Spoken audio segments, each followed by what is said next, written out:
right, ready, steady. Hold on. Rock and roll. Okay. It's always Glenn. It's No, always Glenn. I was messing around with my camera. It's in a different area. Hello, my friends. Thank you for joining us for the PEBCAK Podcast, a weekly information security show featuring some all-around good people. It is week 46 of 2023. I'm Chris Louie, and I got bit by a spider while working on my garage this weekend. I'm Spider-Man. still Spider-Man. Spider-Man. Does whatever a spider can. That's right. With me, I have my co-host, the hot dad who regularly deals with tarantulas the size of dinner plates. Yeah, I'm not gonna lie, they're pretty big over here in Arizona. But today I'm actually in San Jose at the mothership. Had an EDC today with a customer. Had a good time. Then we went to dinner, and then it was super late, and I realized I had to record the podcast, so I ran out of there as fast as I could to get over here on time. But it was still freaking 21 minutes late. I will appreciate the hustle. Would you go 5 miles in 30 minutes? Is that right? Is that how far Something like that. Yeah. That sounds reasonable for San Jose night traffic. Ugh. It wasn't too bad getting back, honestly. It was the ride there took like 40 minutes, but we got back in 16 minutes. But still had to wait for the Uber. Not bad. Everybody's judging me because I ate a steak, but apparently it was really big. Whatever. Why, were they worried about your carbon footprint from all the beef you ate? I think so, yeah. If anything, I'm reducing the carbon footprint, right? That's one less cow farting. Did you have a steak at a vegan restaurant? You brought it yourself.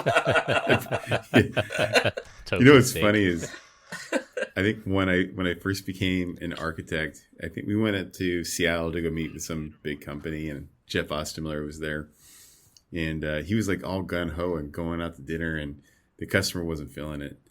And so I was like, yeah, man, I'm going to go do my own thing. So I think I remember walking to like a Whole Foods because the hotel I was staying at actually had a barbecue outside, like a propane barbecue. So I went and bought like a little grill pit. Yeah. So I bought a big old ribeye, came back, cooked it, Raw. realized I didn't have. Right. No, it was medium rare. But I realized that I didn't even have like a knife or a fork. So I sat in my hotel room just like eating it. Caveman style. Caveman style. You know, when the juices went all the way down to my chest mop, right? A little something for my wife later. And then I put the plate down and whatever, kind of forgot about it. And the next morning I went to get dressed and I realized that where I put my plate down, I had thrown like my shirt that I was supposed to wear that day, and like, the sleeve got giant oil stain. into bloody juices. Yeah, so I had to wear the exact same thing again. So I was all telling Jeff, I'm like, man, I actually brought another pair of clothes, but it didn't work out. And he's like, you're weird. He's like, we could have went out to dinner. He was regretting referring you for that job immediately. Did it look like you had murdered somebody with all that blood? No, I didn't even wear it. Yeah. But the funny part was, this is back in the day, like when the last time I had ever read the expense policy for Zscaler, it was like literally $25 per meal. Like it was like 25 for breakfast, 20. Yeah. I didn't know this, but it was as high as like 250 for a day instead of 75. So I thought I was saving the company money by, grilling my own steak and being a good little boy. But whatever. I was what full. I meant. You bought a raw steak from Whole Foods and you cooked it on the grill at the hotel. Yes, that's nice. Exactly what I did. Sorry. Now I smell what you're cooking. Yeah. Nice. And our expense software actually now, if you be frugal, it puts a little flag that says, thank you for saving the company money. Does it really? Yeah. You haven't eaten cheap meals, so you haven't seen that one yet. No, I haven't. Or if it's a little expensive, but it's within policy, it says, hey, this looks a little high. Oh, gosh. There's a shame in you. Does it also take into account areas that you are, like that you're in? Like, hey, no, you're not going to get around for like $100 for a meal. Right. Like when I have to park in San Francisco and it's like $50 a day, like red flag, why are you spending $50 on parking? And then for my justification, I put, it's San Francisco, yo. They never get it back. They understand. Yeah, I had a weird one the other day. I think I split a check with somebody And so I expensed it. So like the check was like $1,000, right? And so my portion was half. And they kicked it back because the expensed amount didn't reflect what was on the check. So I'm like, you rather have me say that I paid $1,000 as opposed to this the $500? Like, I don't understand like why we're being jerks about this. But whatever. Anyways, we have a podcast to record, guys. Expense reports are a really fun topic for our listeners. So let's keep talking for the next hour about expense reports. It'll be part of our SE book one day. So. We can talk about it for our imaginary SE podcast. Book. Yeah. And we have Glenn Medina, who finally has to cover up his pool for winter. It's gotten pretty cold up here in Northern California. Wrong. When it rains, you uncover the pool because all that extra weight on top of the pool cover will actually cause damage to the pool cover. So it's uncovered right now due to the cold weather. Not to the cold weather, to the rain that we just recently had. So, yeah. Do you have that many trees that you get like debris in your pool? I don't understand. What's the pool cover about? So rainwater. The rainwater will fill it and collapse it. Yeah. But no, like why even have a cover to begin with? Well, I don't understand that. My neighbors have well, not just bugs, but leaves and stuff like that. But children. It's unlike Phoenix, where there aren't any trees. Right, we've got trees here in California, pine needles and stuff like that from the redwood trees and bugs, and it's an insurance thing. So in California, I think you have to have two forms of protection on the pool. One is either a gate or 2 gates or a pool cover, and I chose the pool cover because it seems to be a lot better than having to worry. I'm going to run for governor of California, and instead of calling them pool covers, I'm going to call them pool condoms. I'm going to win solely based off of that. Yeah, my vote, Brian. In the winter, in the summertime, there's a side effect, and it actually keeps the pool warm. It gets the pool warmer about a month, 2 months ahead of time. So it's like a blanket. That's right. Is that a power one, or do you have to go out there and roll it yourself? Oh no, I spent just as much. It was a third of the price of the pool, basically. Oh my gosh. Yeah. Pro tip: we should open up a pool cover company. Yeah, we should. Let's do it. PEBCAK pool covers. No guess this week, as we were recording very late at night, since this was the one time we were all available. Mainly Glenn's problem. My fault. Yeah. Both of you guys made me put it there. Well, you're like a little... Wait, no, hold on. I'm off on Friday. Yeah, I'm off on Friday. I can't do anything on Veterans Day. It's true. You should be enjoying your day as someone who served our country proudly. Thank you. And not you, you coward. Yeah, we thank you for your service. We thank all the veterans out there for their service. Thank you for your service on this Veterans Day here in the U.S. Absolutely. You are all better men and women than I will ever be. I appreciate y'all. A programming note for our listeners. From all of us. As you may have noticed, we've had fewer guests on the show this year because of all of the scheduling conflicts. It's getting harder for us to find the time to record the podcast together. With that said, we'll be taking the entire month of December off for the podcast to give me and my co-hosts a mental health break. With the holidays coming up and an impending move for me, we thought it would be best to take the month off and start again in the new year. We'll record 2 bonus episodes before we take our break and release them 2 separate weeks in December. After 138 plus straight episodes, it's time we took a break. Now, with that said, if there is something crazy going on, maybe we'll have like an emergency episode, right? Okay. Yeah. December's always a quiet month for InfoSec, right? Not true. Combined, we have decades of information security experience in here, not just to educate, but to entertain. We got our usual 4 awesome stories for you this week, so sit back, relax, and enjoy the show. This week, we're going to talk about Apple's new privacy feature. A massive botnet disappears overnight. For our third topic, the rise of AI-based crime is alarming. And close with hotel talk. For our first topic, Apple continues to enhance their security and privacy. in iOS 17.2, the next release for the mobile operating system. They are adding a new feature called iMessage Contact Key Verification, or CKV, for when someone you are having an iMessage chat with changes phones or adds a new device to their account. iMessage will now alert you to that. Signal already does this today, but Apple is finally adding it to iMessage. The thought is that if someone has phished or stolen your iCloud credentials, they can log into a new device as you and impersonate you to your contacts, and they will not know that they are chatting with an imposter. Now, when someone gets a new device or adds a new one to their account, it will display a unique identifying code called a contact verification code for the new device, and you can contact the person you're chatting with out of band through a phone call, a FaceTime, or an in-person meeting to ask if the contact verification code matches the new device they added. Good move, Apple. So, I mean, I guess you could use Signal to verify that as well. But I guess we're going to know when all my rich friends get new phones from now on, which is like every year for Christopher Louis. And every 10 years, and every 10 years for Glenn. For Glenn. Rocking the iPhone 8 with the home button. Hey, there's nothing wrong with the iPhone 8. What's wrong with you guys? It's still supported, right? So it's nothing wrong with that. Yeah. I'm pretty sure it's no longer supported. I think the iPhone 10 has the latest one to receive the security updates. Uh-oh.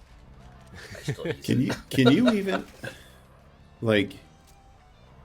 even log into any new device without MFA? Like, why?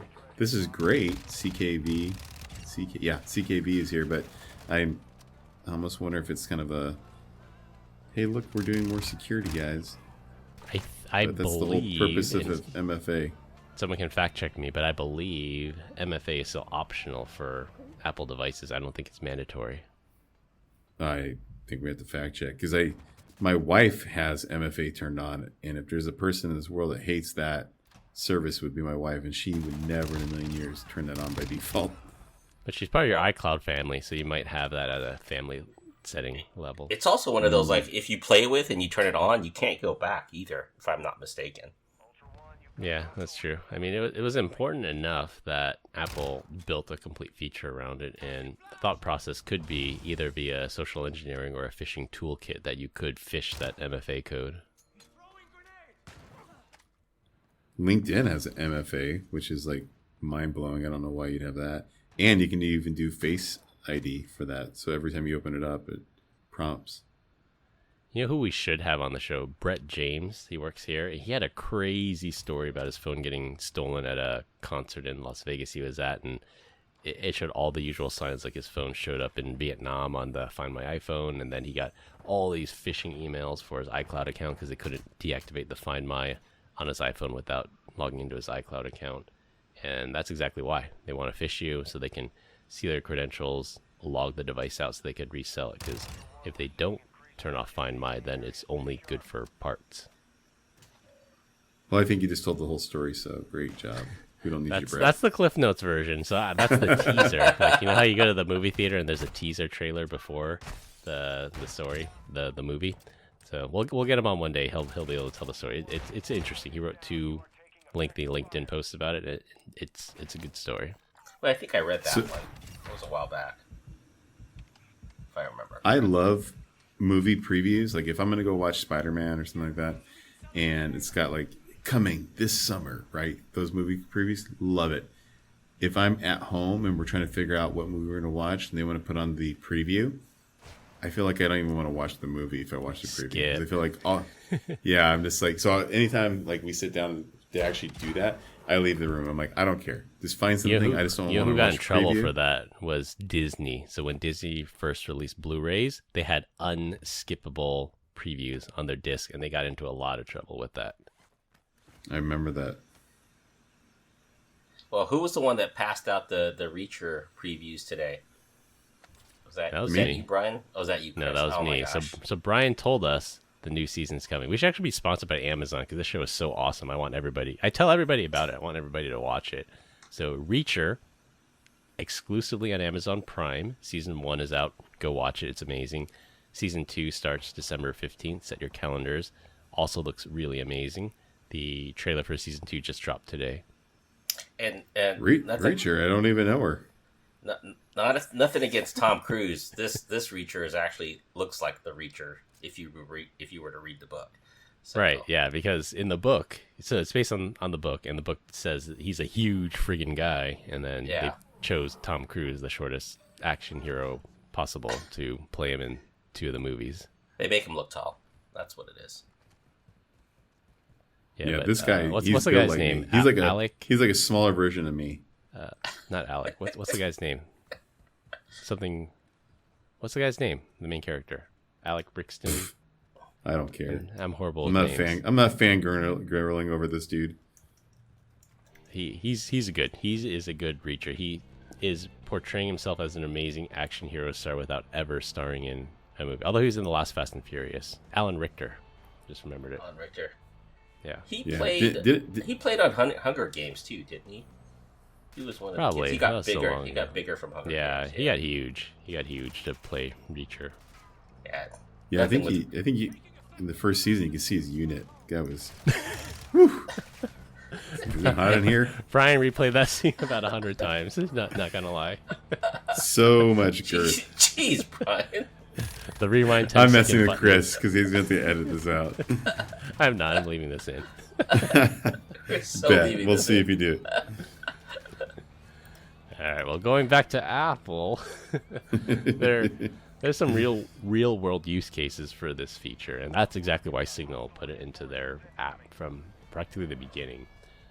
Someone going through a divorce, an angry ex-lover could enroll a new device and impersonate their spouse and find out if they have been having an affair or snoop in on conversations with their attorney. Governments can also spy on their citizens by enrolling a new device as them to passively eavesdrop on their communications. And just a thought, so if Tim Cook, he's probably a listener of the show, so if you're out there, this would probably be a good feature for lockdown mode. So if you enable lockdown mode on your iCloud account, if your iCloud account's in lockdown mode, you cannot enroll any new devices. It's very similar to freezing your credit after a data breach.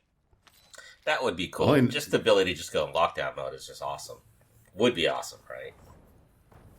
All I know is that if Chris ever gets divorced, Grace, watch out. He's going to be trying to talk to you or eavesdrop on your friends, your attorney. Like, why would you even care?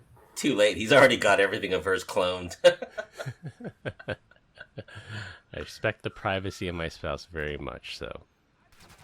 Yes, you do. You're a good old boy. All right, for our second topic, it's been a while since we had a good botnet story. Researchers over at ESET discovered that someone used a kill switch function to take down the Mozi Botnet.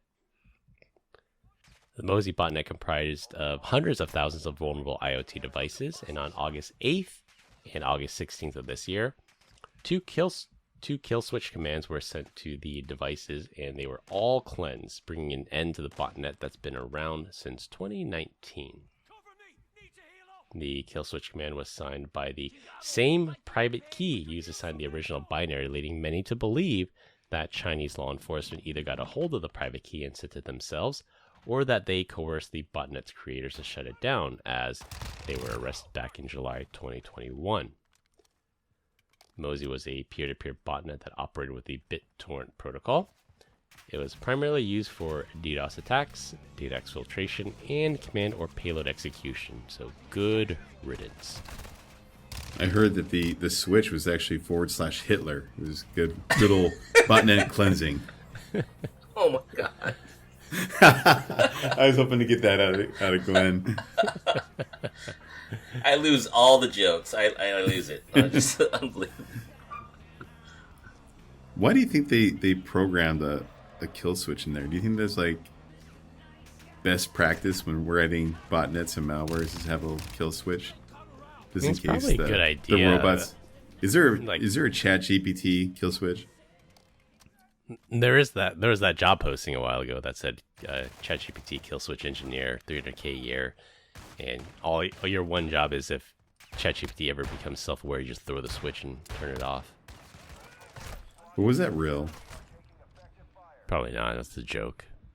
You know. But WannaCry, if you remember WannaCry back in 2017, that had a kill switch domain, and then Marcus Hutchins activated it and stopped the spread of the virus. So something like that is probably a good idea to build in, because if you remember many years ago, if you remember the Morris worm, that was one of the first worms that got out there in the 80s, that really got out of control, took down almost the entire internet, which was hundreds of computers back then. And he didn't have a kill switch. He just said you gotta do X, Y, and Z to protect your systems. But just in case something gets out there in the wild and there are unintended consequences, probably a good idea to have some kind of kill switch.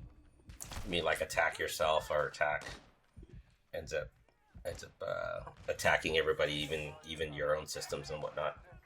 Just like WannaCry. Like WannaCry could have ended the internet if Marcus Hutchins didn't turn it off. So I don't know at what point North Korea would have turned this kill switch on, but it was bad. I remember being live when that happened. So I just asked ChatGPT, what is the oldest botnet that's still around? But it's just throwing some stuff out here, some worms. Zeus. Yeah, Zeus would be Z-Bot. one. Like, there's still Probably like the most popular. Nimda and Code Red. I'm sure there's still that. No bouncing way, around out really? there on the internet. Yeah, I'm sure there's still Nimda and Code Red infected computers out there. Holy cow. That's like going way back time machine. Yeah, but Zeus, that's at least 10 years old when the original banking Trojans now turned into a botnet. So I remember when I first found out, and by the way, I'm not saying that I'm responsible for NIMDA, but I do kind of feel like it was my idea. So I think I was like in 8th grade, and I found out like there was like there's BIOS passwords. So when you turn on the computer, like you'd have to type in the BIOS password. And I was like, oh, you know what?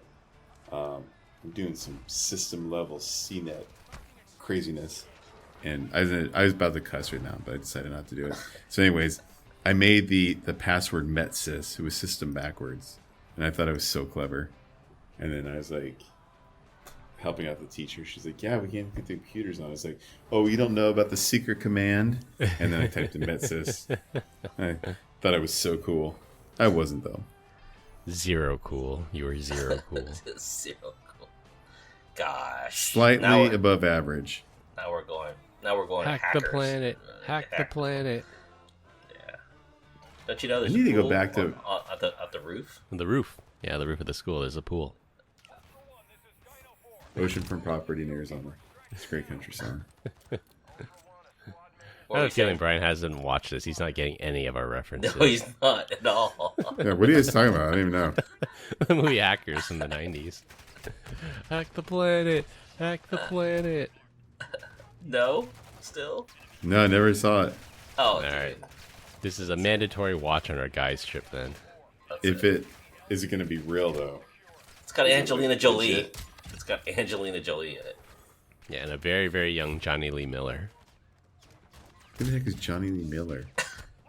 It's the guy from Elementary, UK actor. He was in season, I believe, 3 of Dexter. He was the bad guy, Jordan Chase. Oh, okay. How See, about we just watch Mr. Dexter. Robot? Dexter's a good one. I'll tell you what.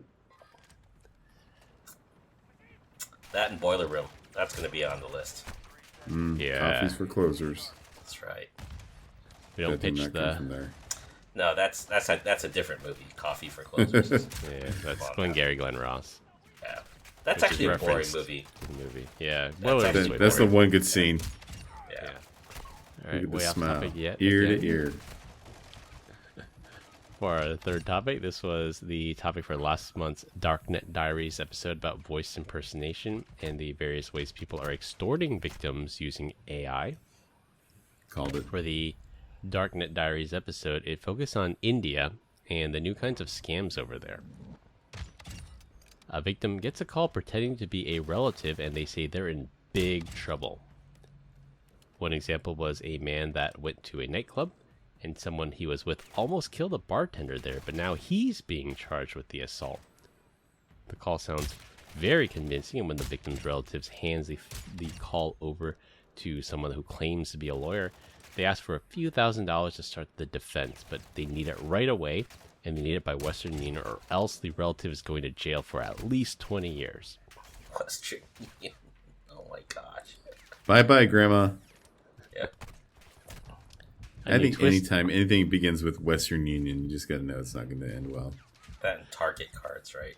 Target gift cards. Gift cards, Western Union, all huge red flags. But in the developing world, and maybe even in India, they might not be as educated to these types of scams out there. And when you listen on the Darknet Diaries episode, they actually play the audio, or they recreate the audio of it. It sounds pretty darn convincing, so you'll have to listen to it. I can see why people might fall for it.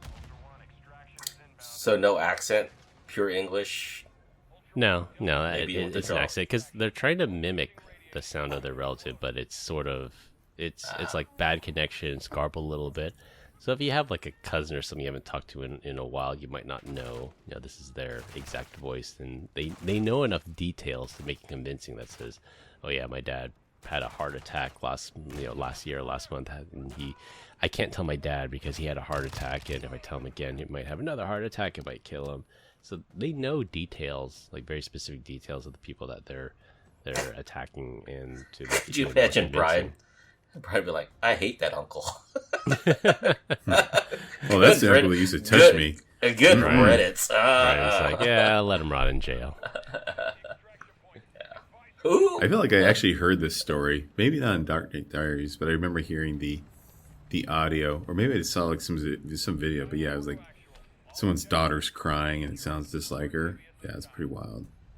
Yeah, so the new twist, so you might be referring to the new one. So a new twist on the scam, which will be presented by Trend Micro at the upcoming Black Hat Europe, is AI-powered fake kidnappings.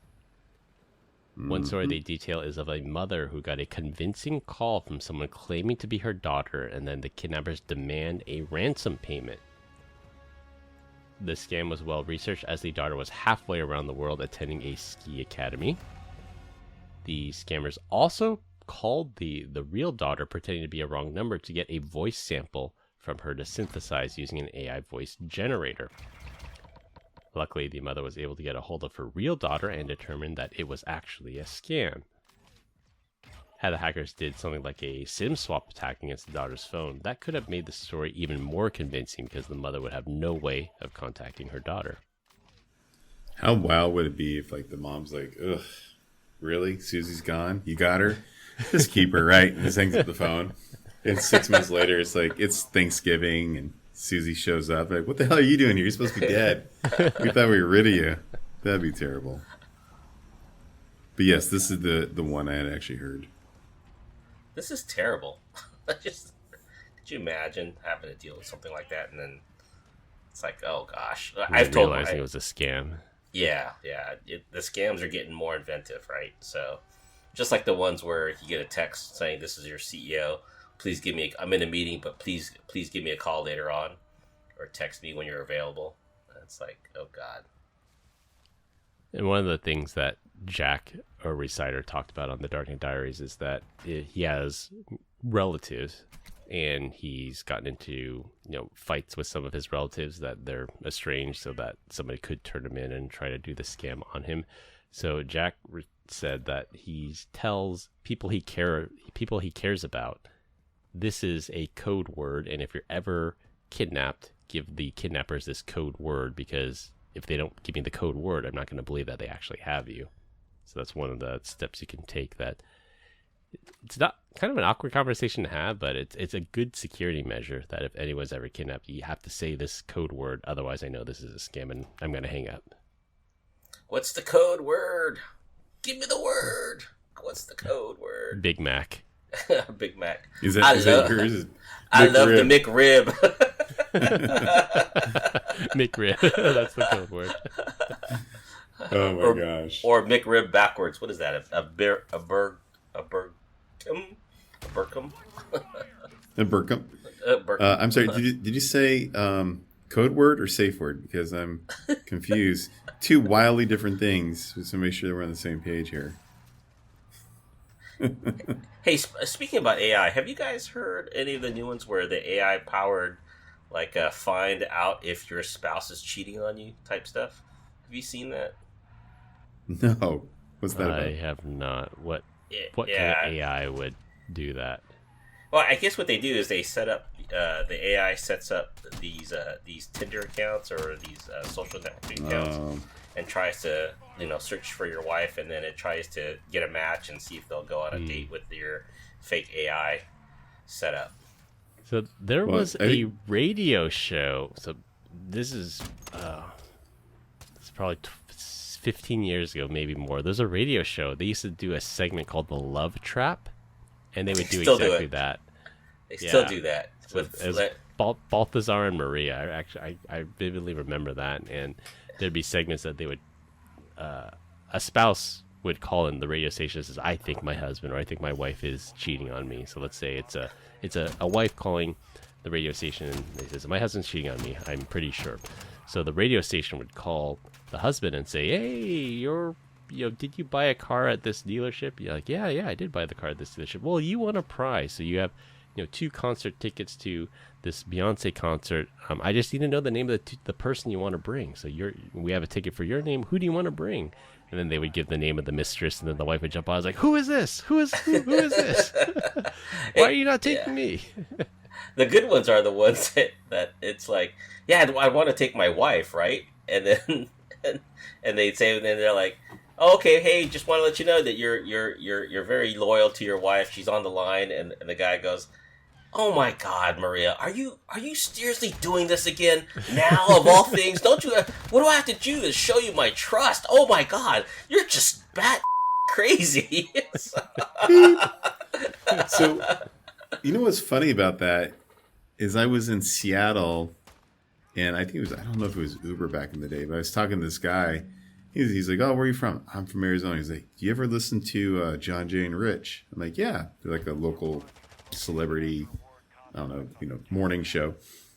He's like, are you familiar with War of the Roses, which is very much like The Love Trap? I'm like, oh yeah, listen to it all the time, man. There's some real scumbags on there. He's like, yeah. He's like, I'm the scumbag. I'm like, what do you mean? He's like, we're just voice actors. We just we pre-record all that stuff. It's not, none of those stories are actually true.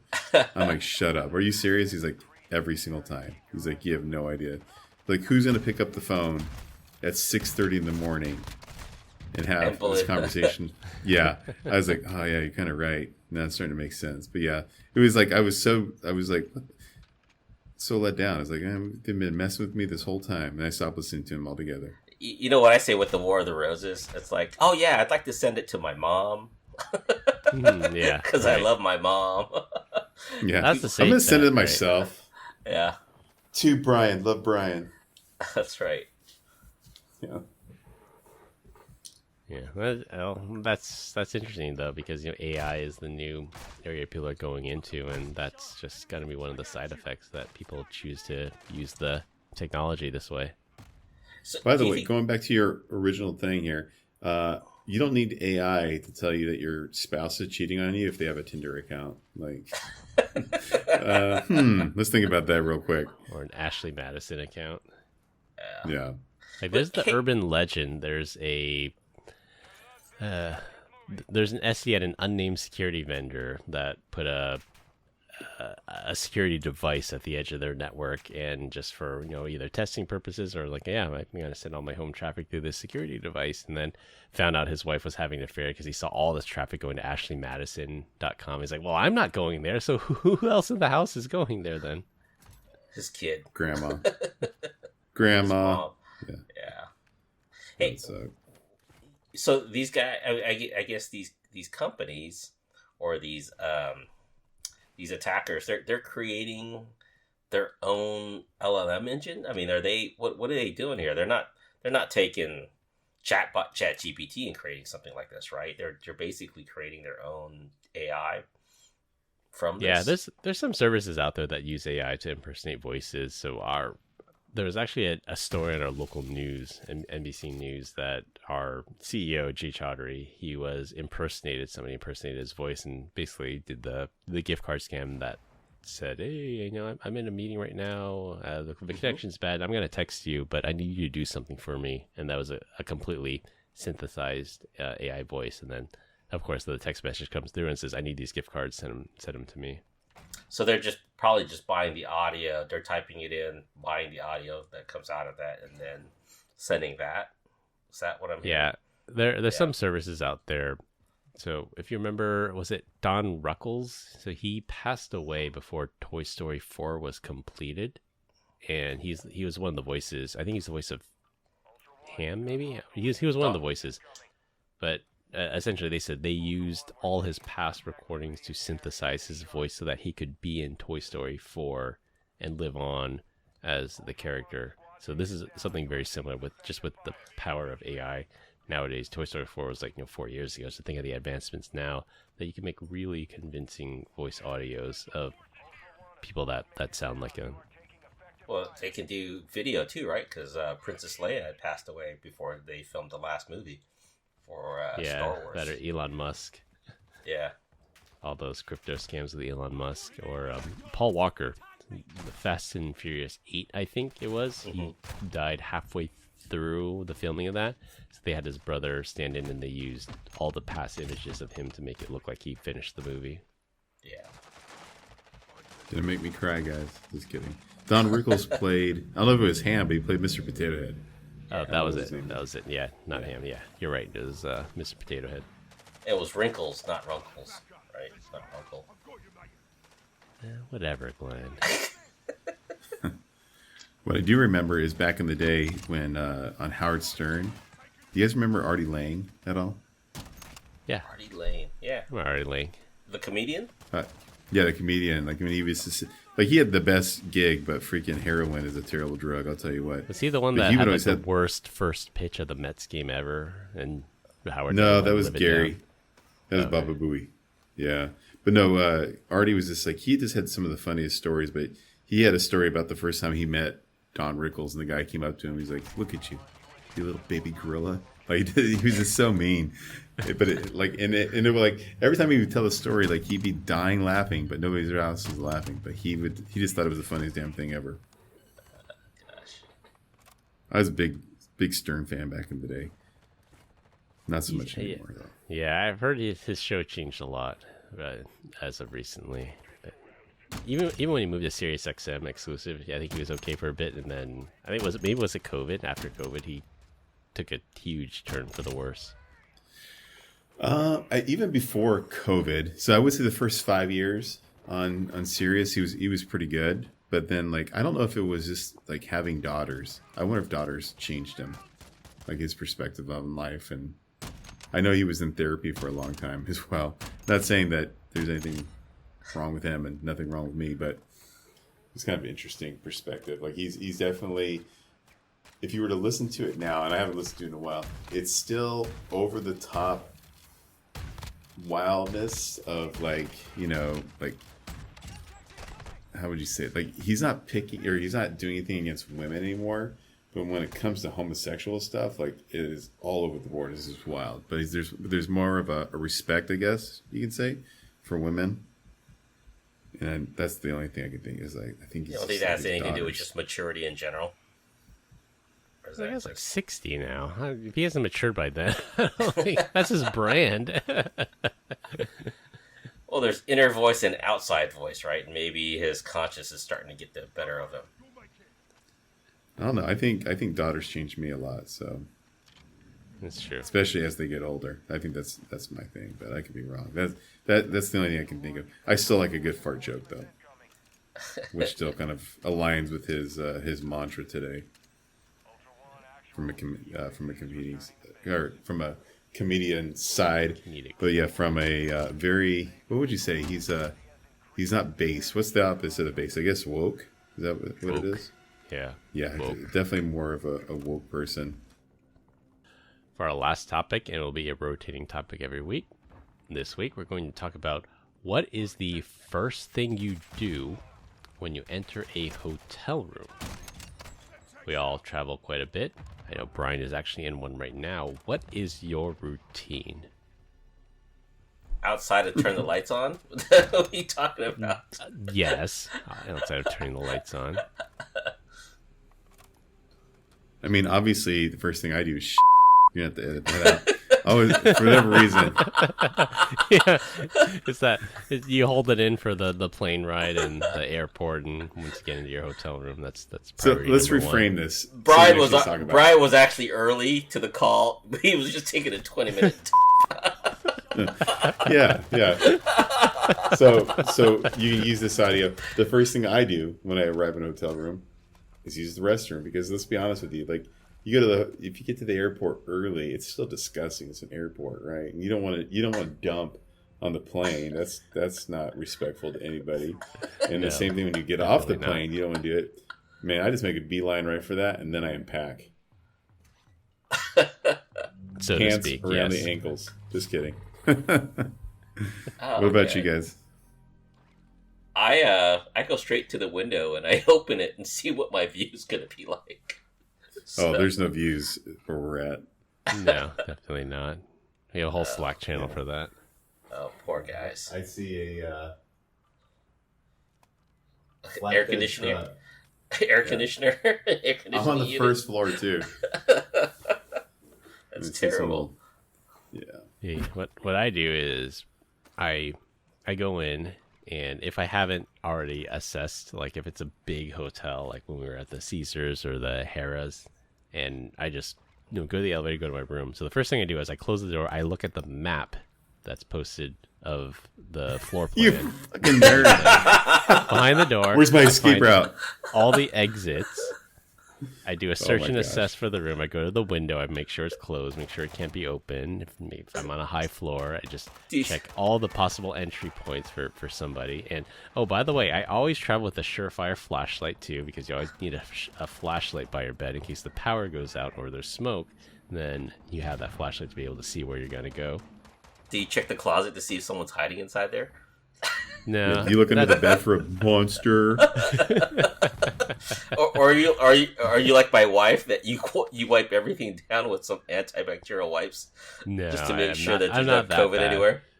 No, and actually, of the many years I've been traveling for work, I never watch the TV, so I never turn on the TV, even if I have time to kill. Like I'll put the TV on my iPad, but I never watch the hotel TV for some reason. Oh wow! Yeah, same. Does anyone else take a black flashlight and look for disgusting light. stains? No, I don't want to know. Oh yeah. The one thing I've heard is you should actually check for bed bugs, because that's a real thing, and you could bring that home in your luggage. That they are really resilient, and they will. So travel I home actually with you. do that. I do check for bed bugs.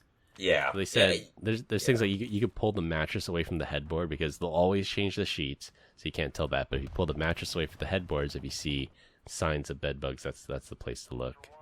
Have you guys ever met anyone that took bed bugs home? Like it is No. pretty nasty. Yeah, I've heard stories of it. I don't know anyone personally that's done it, but I've also heard of people that when they come home, they unpack their luggage in the bathtub and leave it there for 3 days or something just to make sure, and then if that's good, then they'll bring the luggage into the rest of the house. Yeah. Yeah, I don't set my luggage down on the bed or anything like that. I use that little fold-out thing. Yeah. I'm super sketched out. So on a related note of what I had to bleep out of Brian saying was the comforter. So the comforters on the bed, the top layer, they rarely get changed. I don't know if that's a wide known fact about the hotel industry. They change the sheets because that touches your body. The sheet above that, maybe not, but the comforters rarely get washed. So I rip away the comforter before I lay on top of the bed. Yeah, when we were in Vegas with Chris, there was a whole the sheet or the comforter was on the floor. Remember that was balled up in the corner. I was like, what the hell happened here? And then he had this map. It looked like it was drawn with crayons of his escape route in case something terrible happened. Hey, it's better to be prepared. Not needed, right? And his flashlight right next to it. Chris, you don't check the Bible for 20? No, I think I did that as a kid because I heard those stories, but then after checking too many of them and not getting rewarded, I kind of gave up on that. But The baby. you actually believe there's a 20 inside there? Has anyone ever picked up a 20 I've inside heard of a that. Bible? I don't know if it's an urban legend, but yeah, it's like people that get It's gotta be rewarded for urban reading legend. the Bible. Yeah. So listeners out there, if you've ever found a 20 or money in the Bible, let us know. All right. I got one question for you guys. What temperature do you guys set the room to when you guys get in? Or do you guys don't even touch it? Yeah, Chris is a terrorist, or a serial killer. Come on, Chris, like tell us Brian's what it's gonna at. roast me for that one. Yeah. Let's keep it a chilly 80 degrees. 71, 72? It varies because like a 71 in one hotel doesn't equal a 71 in another hotel, so you kind of have to do it by feel. Yeah. No, thank you. As low as it can go. I got this son cranked down to 60 right now. Oh my gosh. That's like That's why he's wearing a hoodie and a jacket in this hotel room like a psycho. Yeah. No, I'm wearing a hoodie because I didn't want you to see the shirt I was wearing. And that sounds weird saying that out loud. Yeah. But whatever. And yeah, I'm not cold. You're cold. Yeah. Yeah, I set mine to 73. So. In the wintertime, I set it to 73. In the summertime, I set it to about 71. So in Chicago, let me set it to 55. Oh, and wow. It got so cold in my room, it actually turned off at one point in time. Did it frost? Was there icicles hanging inside the room? Over. There may have been. Yeah. What was that, Chris? I was going to say, yeah, there might have been frost, and that's the reason it turned off. Oh, it clicked back on after a nice lengthy fart. Nice Warmed it up a little bit. What's your routine, Glenn? As far as what, getting into the room? Yeah. Yeah. Yeah, I walked in, turned the lights on, I dump my bags, I go to the window, I check to see what's outside, see what's around. Depending on where I'm coming from, if I'm coming from dinner, I'm probably like Geach and I'll head straight to the bathroom. If I'm just trying to relax, then I go check the temperature, turn the TV on because I like my noise. I like noise. Yeah, one of the things I do is when I check in, I almost always ask the front desk person what's a good place to eat around here because I always trust the locals. Like if you go on Yelp or the reviews or anything, those could be skewed. But if you ask the locals, I respect their opinion a lot more. You'll respect it a lot less when they say Denny's. You're like, oh, whatever. I'm at that point to where I've traveled a lot, and I'm staying pretty much at the same hotels wherever I go. How about you guys? You guys stay at the same hotels, or you guys at different hotels, or wherever? It doesn't matter. It's wherever corporate puts us, unfortunately, depending who we're visiting. That's rough. That's really rough. When I got to choose my hotel, habit. Yeah, and I had a customer in a specific location, I would visit them a lot, then yeah, I would always stay in the same hotel. Yeah, same. Although if I can stay in a place that I'm already familiar with, I'll do it. But as of this last year, I feel like I've been going all over the place, all new places all the time. We continue to get great comments about our dad joke of the week. Dad joke of the week. This week, I'm up. Every morning, I announce to my family that I'm going jogging, but then I don't go. It's a running joke. Wah. All right, to wrap things up, Apple is implementing contact verification. The Mozi Botnet is dead. AI-powered kidnapping is becoming a thing. And always check for exit pass when checking into a hotel. That's all I have for this week. We hope you enjoyed this week's episode. You can find us on LinkedIn. Links will be in the description. Follow us on Instagram at PEBCAK Podcast. Thank you to all our listeners and subscribers who rated us 5 stars in the iTunes Store and Spotify and left us a review. We appreciate you all spreading the word to help grow the show. The best way to find us is to search for the PEBCAK Podcast in your favorite podcast listening app. My co-host Brian Deach and Glenn Medina. I'm Chris Louie. Thanks for listening. We'll see you all next week, and as always, have a nice day. Share this with 10 friends or I am going to kill myself. Hi, Felicia. Have a nice day.